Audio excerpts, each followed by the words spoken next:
Uma das mais belas histórias que já se ouviu contar, extraído do livro da vida, muitos acreditam ser a história da salvação dentro de todo o seu contexto, a começar pela gravidez amorosa de Deus por nós, enquanto gestava, construiu a maior obra-prima que os olhos humanos já podem ver, ter visto, que é o universo com suas multicores, multiformas, cheia de pinceladas, de cores inusitadas, cores lindíssimas, belíssimas, formatos expressivos, onde tudo fala, tudo encanta,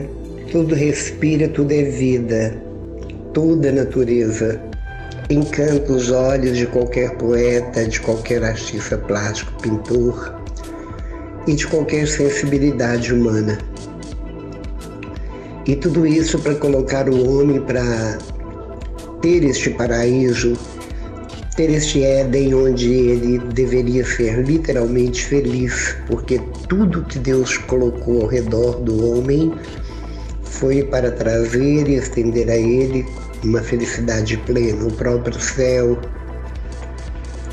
Mas por culpa do próprio homem,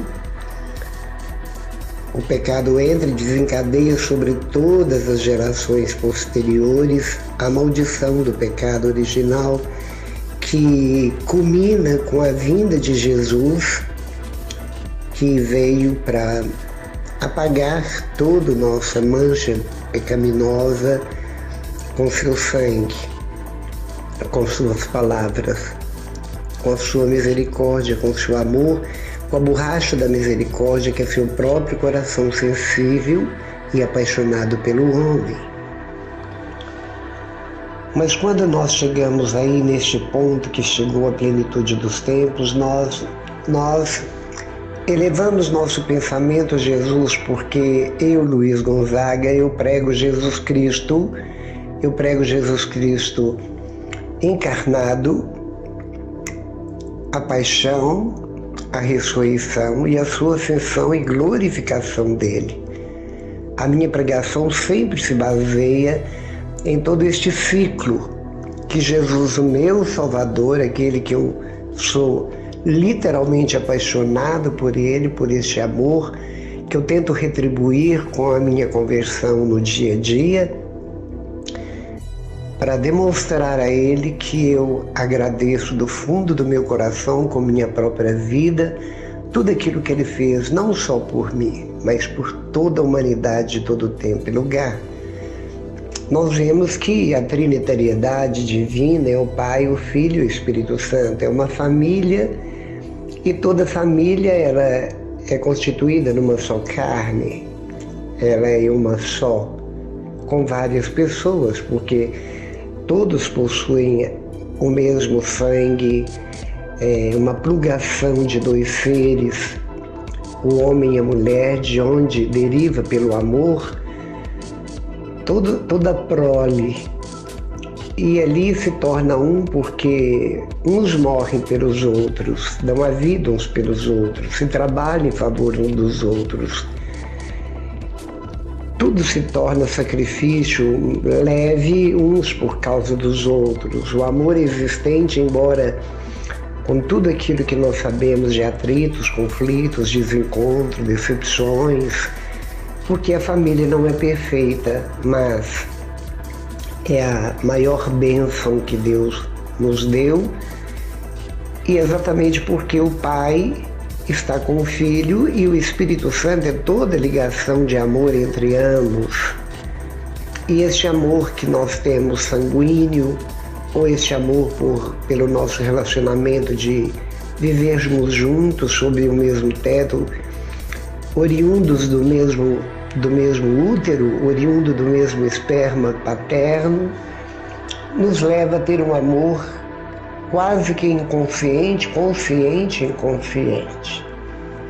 E nós vimos que dentro dessa família divina, sagrada, trinitária e una, um só Deus em três, havia necessidade de um pagamento exatamente por essa mancha, essa marca, que ao longo da história de todo o Antigo Testamento, do Primeiro Testamento, acompanhou cada ser humano, derivado de uma herança, derivado de um jugo hereditário que veio de uma desobediência, de um orgulho, de uma soberba, de um casal que foi o portal por onde toda a humanidade passou e chegará até o último homem descendente dos filhos de Eva, de Adão. E nós vemos que Jesus, não se apropriando da sua condição divina, ele simplesmente sai do seu lugar cativo, do seu espaço de direito junto do Pai, rasgando o coração do Pai, obedecendo o Pai, por amor a nós que faz parte dessa família. Por Jesus, ele sai dessa zona de conforto, entre aspas e fecha aspas, desce até nós e é gerado no útero de uma criatura, sendo ele o Criador. Isso tudo é de uma sublimidade, é de uma beleza incontestável e inexprimível. E ali ele é gestado durante todos os 9 meses, tal como é a criatura humana, como humano, 100% humano, embora 100% divino, e cresce sob o cuidado e a tutela de São José, da Virgem Maria, como uma família pobre, uma família comum de Nazaré.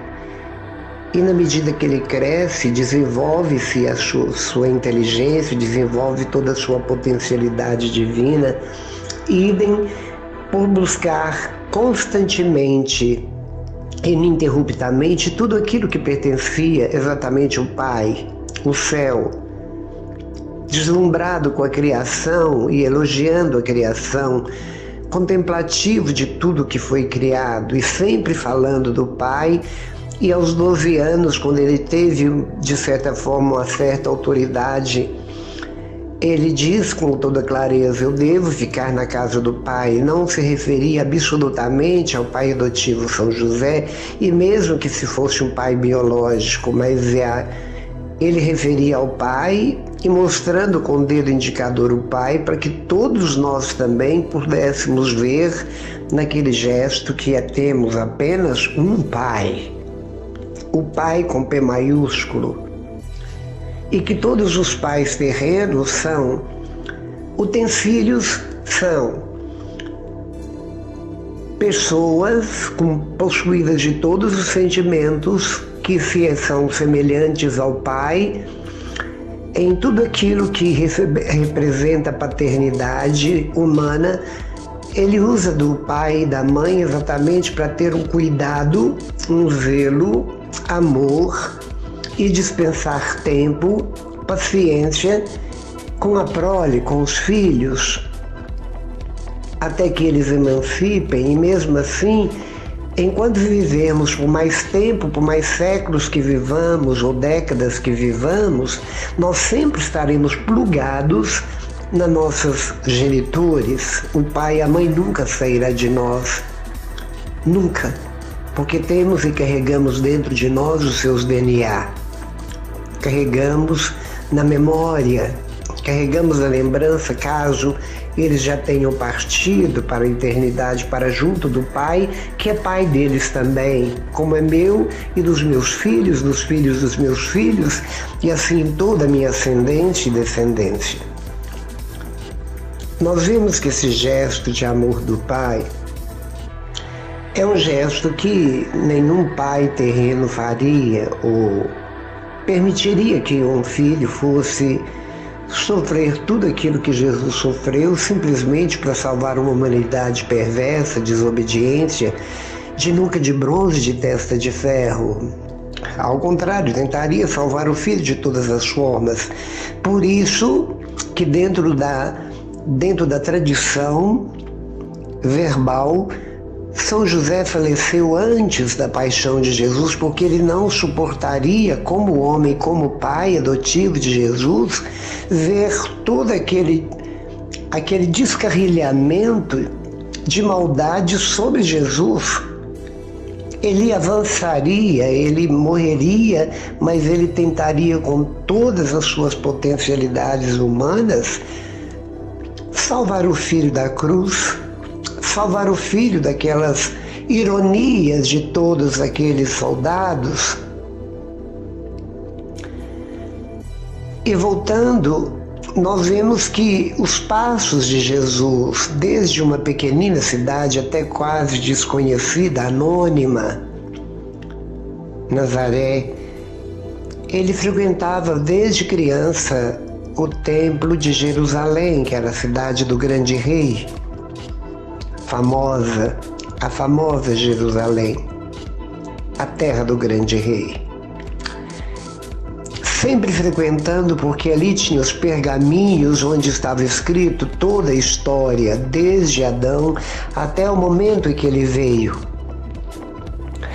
E ele se tornou tão conhecedor e tão cheio de sabedoria, não porque lia ou porque ouvia, não porque só os joelhos da mãe punha como carteira escolar para servi-lo e ensiná-lo juntamente com o pai, que lhe ensinava a profissão e aquilo que havia aprendido, porque o casal, Maria e José, eram exímios judeus.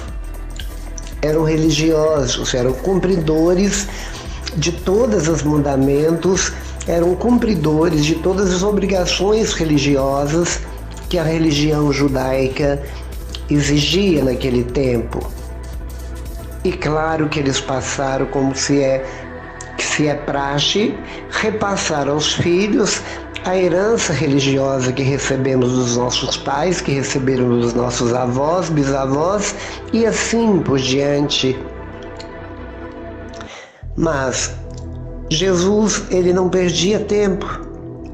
Ele simplesmente aproveitou ciosamente o tempo que ele teve terreno para gritar a todos os pulmões, dizendo, anunciando, ensinando para todos os letrados e iletrados que o nome de Deus é Pai, não Elohim, Javé, ou nem podia se falar o nome de Deus porque isso era blasfêmia, era uma heresia. Mas Jesus nunca teve medo de anunciar o Pai, de falar do Pai, coisas que levavam os doutores da lei, fariseus e escribas, a rasgarem a própria veste sobre o corpo em sinal de revolta contra as falas blasfêmicas daquele jovem galileu. E Jesus continuava, assim como ele veio para cumprir a vontade do Pai, revelar o Pai, o rosto terno do Pai. Nada o impediu de ir e vir incansavelmente em lugar nenhum, em templo algum, em rua nenhuma, em porta de nenhuma das 4 portas de Jerusalém, no meio da multidão que fosse, no jantar que fosse, no momento de diversão, numa procissão que se fazia nos templos das festas judaicas, o tabernáculos, a festa da Páscoa, a festa de Pentecostes. No ir e vir, ele não se cansava de falar do Pai, ele não se cansava de mostrar a sabedoria que vinha de dentro dele, mesmo em idade tão tenra, tão jovem, tão pequeno. E quando ia crescendo mais ainda, as falas, o número de pessoas que o seguia o número de pessoas que o admiravam, a preocupação da mãe por ver um filho que aparentemente era rebelde, porque ele ia contra a cúpula judaica exatamente porque tudo aquilo que eles faziam exatamente o avesso da verdade. E ele, a verdade plena, pura, santa, inexplicável e inigualável.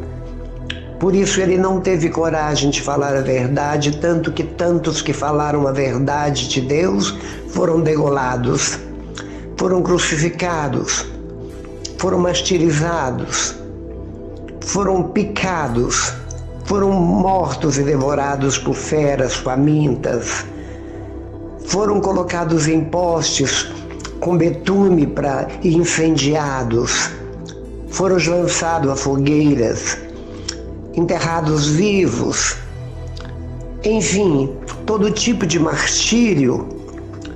Aqueles que seguiram esse Jesus corajoso com toda a coragem que eles tiveram a partir de Pentecoste, a partir do encontro que tiveram com Jesus, mesmo na ausência física de Jesus, mas pelo batismo no Espírito Santo, que nunca desplugou-se da terra, que é a igreja. As conversões foram verdadeiras, foram reais e mudaram as histórias do mundo, como Francisco e outros. E quando nós percebemos que Jesus nunca perdeu tempo sem ficar um dia ausente do contato com o Pai, durante o dia ele era muito procurado. Ele era muito procurado e ele procurava.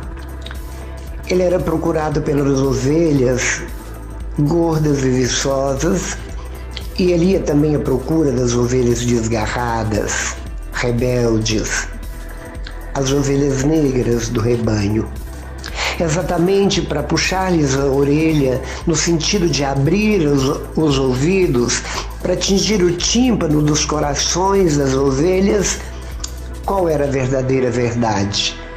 Porque até então eles estavam com os ouvidos tapados, os olhos vendados, a boca lacrada, exatamente para não falar absolutamente nada. A função de toda a prole, de toda a multidão daquele tempo, daquela região, era calar, não falar, não rebelar.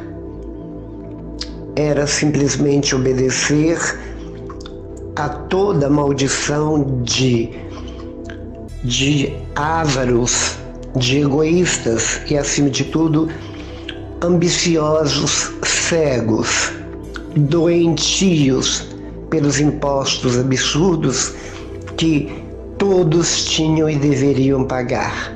Por isso, o grande ódio da multidão pelos cobradores de impostos, onde nós temos Mateus, tínhamos Mateus e tínhamos também Zaqueu e outros, e que se transformaram não em cobradores mais de impostos, ou eram literalmente comandados pela cúpula romana, mas simplesmente passaram a cobrar um pouco da atenção para que eles pudessem lançar palavras de ouro nos corações empobrecidos daquela massa cinzenta, daquele povo, perdidos da casa de Israel.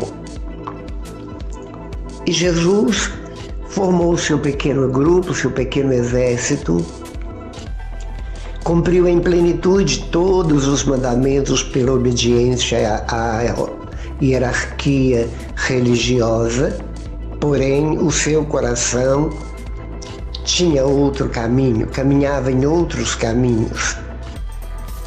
Era o caminho da vontade do Pai, era o caminho da alegria que ele queria causar ao Pai. Por isso ele não fugiu nem um milímetro, nem para a direita e nem para a esquerda da vontade do Pai. Foi obediente até a morte de cruz. Não prevaleceu da sua igualdade com Deus, mas tornou-se homem e escravo, obediente até a morte de cruz.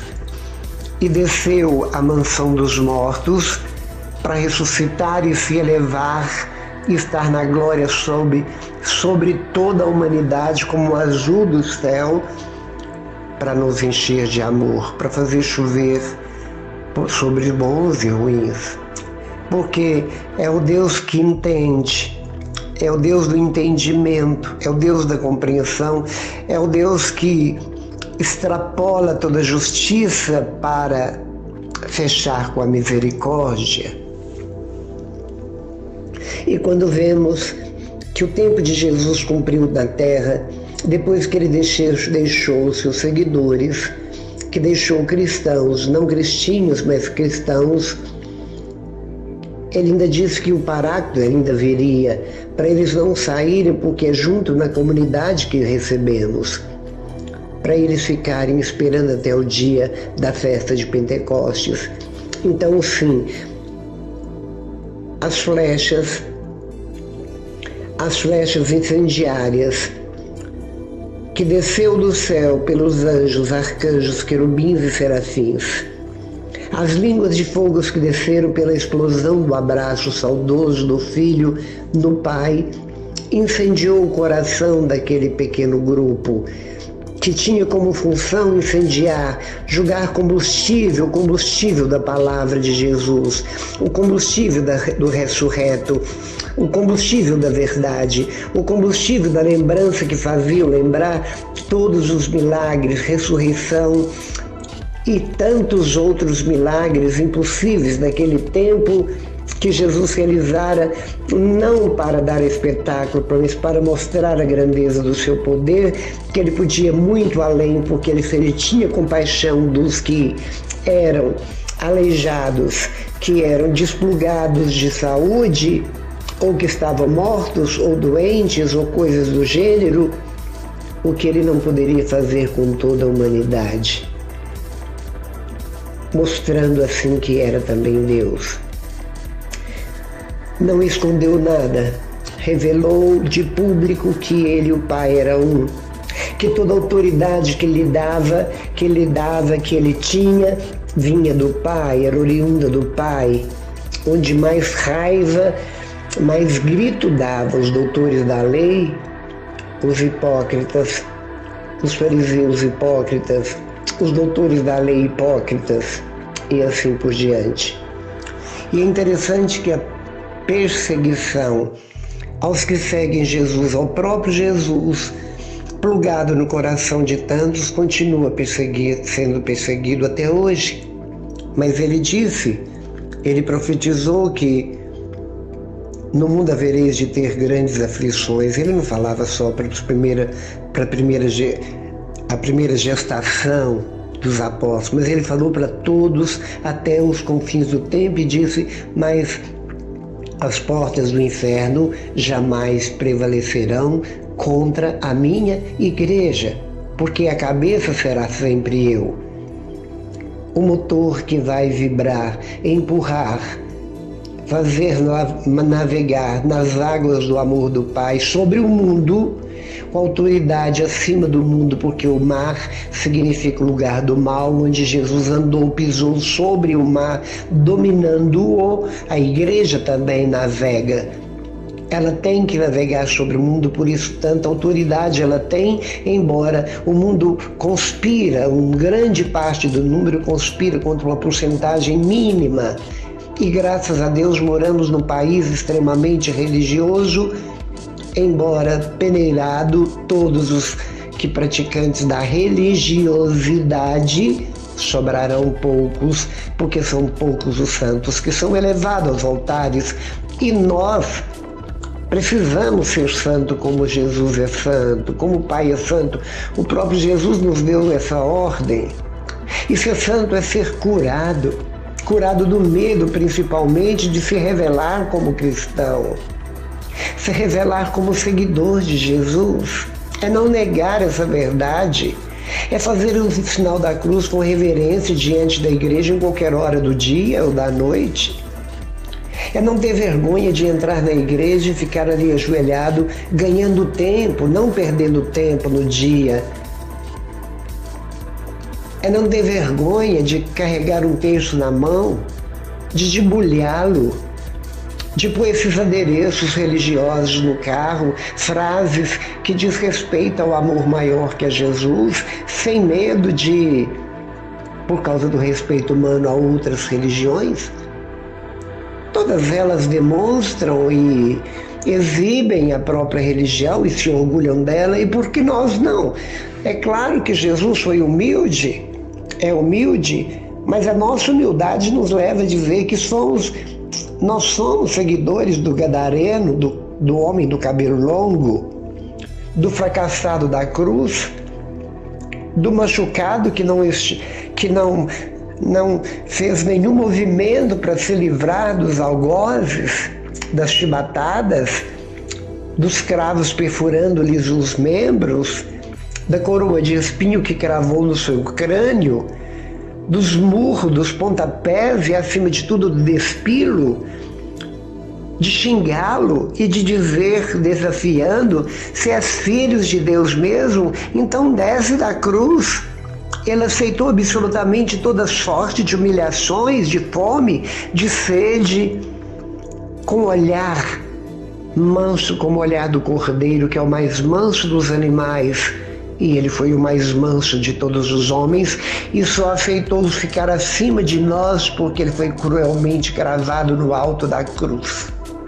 Mas sempre ele desceu até os pés de todos nós para nos lavar os pés, no sentido de que o Senhor não é maior do que o seu servo, e nem o servo maior do que o seu Senhor.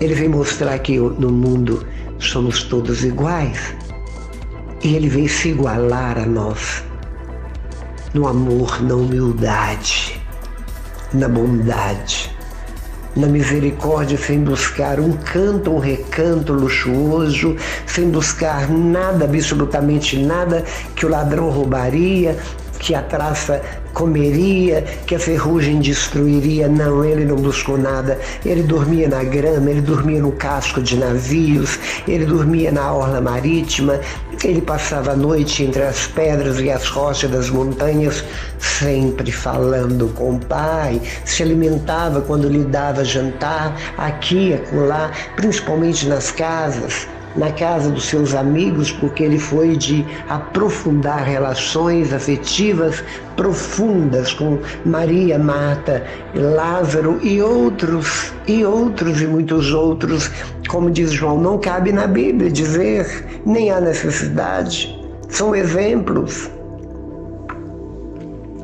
E quando ele é morto por causa do amor a nós e principalmente ao Pai, sepultado num túmulo terreno, ressuscitado pelo amor do Pai para mostrar à humanidade que é morrendo que se vive para a vida eterna, como diz na música de São Francisco. Ele ressuscita glorioso, ele ainda passa 40 dias aqui, dando as últimas instruções para os apóstolos. E depois ainda envia o Espírito Santo em plenitude para relembrar e para mostrar, encorajar, consolar, iluminar, ensinar, orientar, para que os apóstolos dessem continuidade, e os apóstolos dos apóstolos, discípulos dos apóstolos, desde Pedro até hoje são mais de 300. Papas ruins, papas infantis, papas pecadores, mas foram papas. E a igreja não rebentou. A linha tradicional de uma igreja viva, que se mantém viva e manterá viva até a consumação dos tempos, porque Jerusalém celeste descerá, ou a igreja militante subirá e encontrará e virará o paraíso dos paraísos, onde não temos condições de avaliar beleza, amor luminosidade, alegria, santidade e coisas do gênero. E quando Jesus ascende ao céu, ele volta para o Pai. Está com o Pai, à direita do Pai. E diante do nome do Filho, todos os joelhos se dobram, o inferno se dobra, os demônios se rendem, porque não há nome maior nem mais poderoso. Uma gota de sangue fere, um sacramental da igreja leva os demônios quando eles estão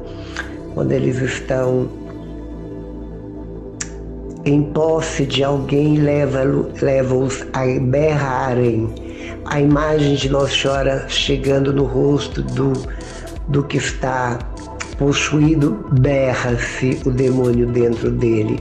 A água benta leva-os a berrar. O crucifixo leva-os a berrar. O óleo bento do crisma leva-os a berrar. A autoridade do sacramento da ordem, que é padre que faz exorcismo, leva-os a berrar e a deixar aquele corpo e voltar para o inferno, porque eles não podem, com nome e com nada que a igreja oferece, para afugentar o demônio. Por isso, lendo e estudando sobre demonologia, o verdadeiro tratado dos demônios, eu aprendi que para nunca se ter uma possessão ou para que o demônio saia de alguém, quando sair, o que deve fazer para que a casa fique fechada é só a Eucaristia e o Rosário, obviamente a confissão, obviamente a conversão. Por isso que quando Jesus sai, dá o primeiro grito, depois de ter autoridade para isso, 40 dias, que é um longo tempo no deserto, depois do batismo, onde ele sai para pregar, porque já era hora pela lei judaica, o primeiro grito é: convertei-vos e crede em mim, no Evangelho. Converter a quem? Ao Pai. Tudo voltando para o Pai por Jesus, no poder do Espírito Santo.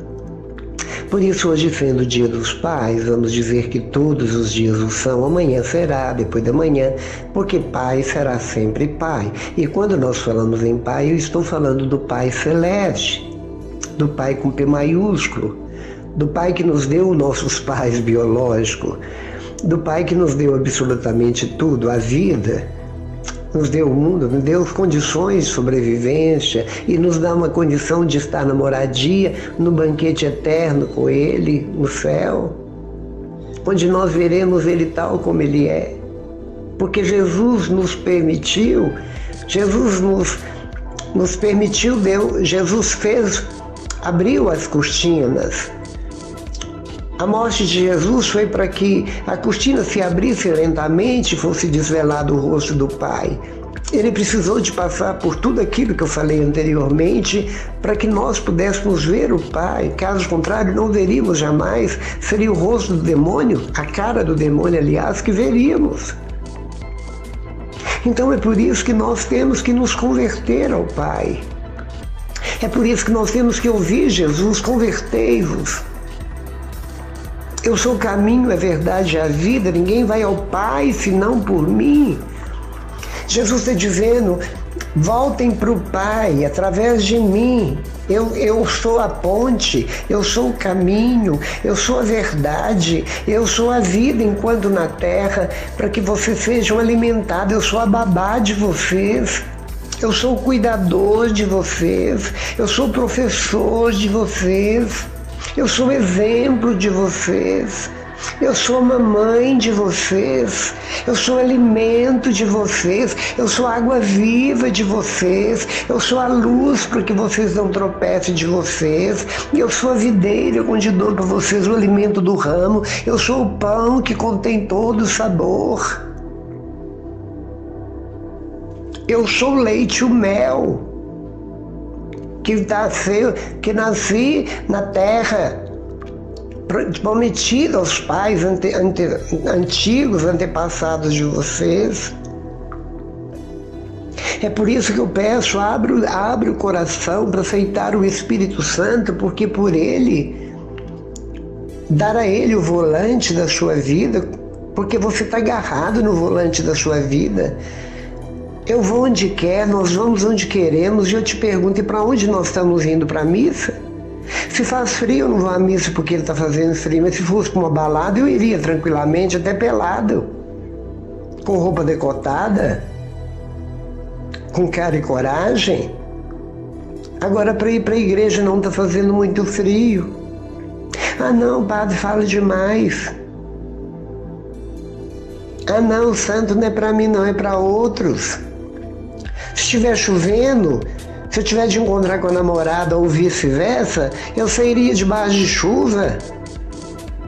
Tenha sobrinho ou não, eu enfrentaria barro, poeira, qualquer coisa para ir ao encontro da pessoa que eu digo que amo, que eu estou namorando, para aproveitar a vida. Se eu quero outra coisa, se alguém te oferece alguma coisa que é do seu interesse, pode estar caindo neve que você vai, pode estar caindo chuva que você vai, pode estar esturricando o sol que você vai. Agora, para ir à missa, encontrar com Jesus, com o Pai e o Espírito Santo, nós não vamos. Eu não vejo briga na porta da igreja para entrar. Nesse tempo de pandemia, todos nós que chegamos lá na porta, nós entramos. Eles dão um jeito de nós entrarmos, porque Jesus nos quer ali no redil, juntos, celebrando tudo que Jesus viveu. E desde o princípio do mundo, nas catacumbas, no cemitério, celebrava-se porque era proibido falar de Jesus, celebrar missa, e hoje temos a igreja onde celebramos a mesma coisa e não cansamos de ir e ver e ouvir a palavra, o pão da palavra, o pão eucarístico, porque é um presente do Pai para nós. Eu não me canso, eu saio e ando 15 quilômetros para baixo, 15 quilômetros para cima, com gasolina, sem gasolina, para ir à missa num dia de semana, mesmo com aperto, eu faço tudo, rebolo durante o dia para ter tempo para ir à missa. Não é porque eu já fiz 70 anos não, mas tem 33 anos que eu faço isso, desde que eu conheci o meu amado. É o mínimo que eu faço. Deus não precisa de nós na igreja, Deus não precisa de mim, mas Ele quer precisar de mim. E é eu que preciso de Deus, é eu que preciso de rezar. Cabeceira de cama e retrovisor de carro, não reza, não pendura texto lá não, para ficar pendurado como se fosse um amuleto que espantar capeta. Não faça isso. O texto é para ser debulhado no dedo, guardado no bolso ou na bolsa. Achamos camisinha nas bolsas, nos bolsos, nas carteiras. Achamos dinheiro. Achamos qualquer coisa menos um texto, uma medalha de Nossa Senhora da Medalha, que prometeu prometer para andar com ela. Nós não achamos.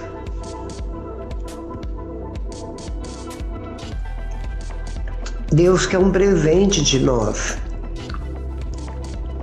Deus quer ser presenteado, né, no Dia dos Pais, não, que é um dia comercial. Não devia ter dia de pai nem dia de mãe instituído pelo calendário, não, porque todo dia é dia de dar presente para mamãe, um beijo, um abraço.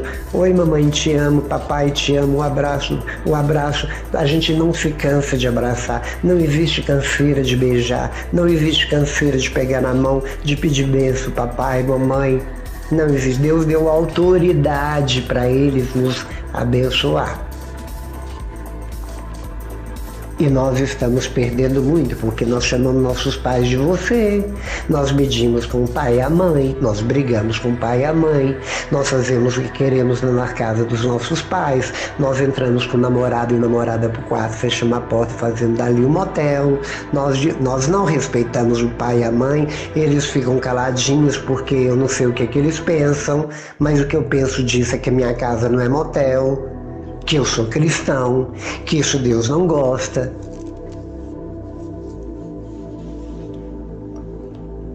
Que não é da vontade do Pai, ele quer o namoro santo, ele quer o noivado santo, ele quer um casamento santo. Hoje conheço a namorada, amanhã, hoje mesmo, já é lua de mel. Não foi os tempos que mudaram. Nós até dizemos os tempos mudaram tantos, mas as pessoas continuam as mesmas, repetindo os mesmos atos. Por isso Sodoma e Gomorra foi destruída com enxofre e fogo. Na época do Noé foi destruída com água. E Sodoma e Gomorra está morrendo de inveja do mundo atual, da vida e do sistema atual. Morrendo de inveja. Deus quer santidade. Deus quer qualidade de vida. Com pecado não temos qualidade de vida, com pecados graves. Sem Jesus nos acompanhando, buscando na igreja, buscando na palavra, buscando nas celebrações, seja num culto, seja numa celebração de uma missa. Sem Ele nós não somos felizes, não somos nada, não fazemos nada. A vida é vazia, suicida-se, mata-se, rouba, apronta. Quantos políticos que eram religiosos e quando entram lá deixam de ser religiosos? Porque não existe coerência mais. O dinheiro grita muito mais do que a fé. Não se vê político falando em Deus, a não ser em campanha eleitoral pela primeira vez, para poder ganhar adeptos. Isso é bom, ele fala em Deus, vai na igreja, depois você nunca mais vai ver. Isso quer dizer que nós estamos muito longe de sermos realmente pessoas católicas ou evangélicas ou coisa do gênero, ou pessoas de outras religiões. Mas a massa hoje é moda dizer que não crê em Deus, que eu sou ateu. É moda. E quanto mais avanço nas disciplinas do mundo, muitas pessoas, não vou generalizar, dizem que não creem em Deus. Principalmente quando passo pela história da igreja, porque a igreja viveu a infância, é claro, a infância, tem que cuidar da criança até que ela cresça. Adolescente, ele ainda não sabe as coisas direito, não amadureceu. A igreja também caminhou desse jeito. Ela vai ganhando maturidade com o tempo, vai ganhando compreensão com o tempo, vai adequando a certas coisas com o tempo, mas a palavra é a mesma, os mandamentos são os mesmos, a lei da igreja é a mesma e isso é imutável. A lei de Deus é imutável, a palavra de Deus é imutável e eu não tenho que adequar a palavra de Deus aos meus pecados, querer que a Bíblia engula meus pecados. Jamais. Por isso, eu estou falando para pessoas que realmente querem mudança de vida, querem melhorar a qualidade de vida, porque a qualidade de vida do povo está simplesmente terrível. O povo tem reclamado, o povo tem adoecido, hospitais estão cheios. Não estou falando de Covid, não. Estão cheios, mesmo antes estavam cheios, médicos cheios. Você vai no psiquiatra só daqui a um mês, vai no psicólogo, não tem lugar, não tem hora, tem que esperar, tem que dar um jeitinho. Remédio se compra sem parar, farmácia tudo tá ganhando dinheiro, abre farmácia por todo lado. Por quê? Porque o povo está doente, está com dor por todo lado e a dor é na alma. A dor é na alma porque falta o verdadeiro remédio que se chama Jesus. O que está faltando?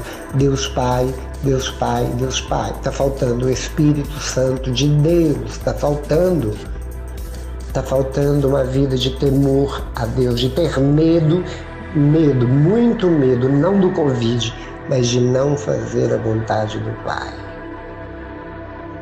Louvado seja nosso Senhor Jesus Cristo, juntamente com o Pai, o Espírito Santo, a Virgem Maria e São José, para sempre toda a corte celeste, sejam louvados pelo Pai, pelo Filho e pelo Espírito Santo. Amém.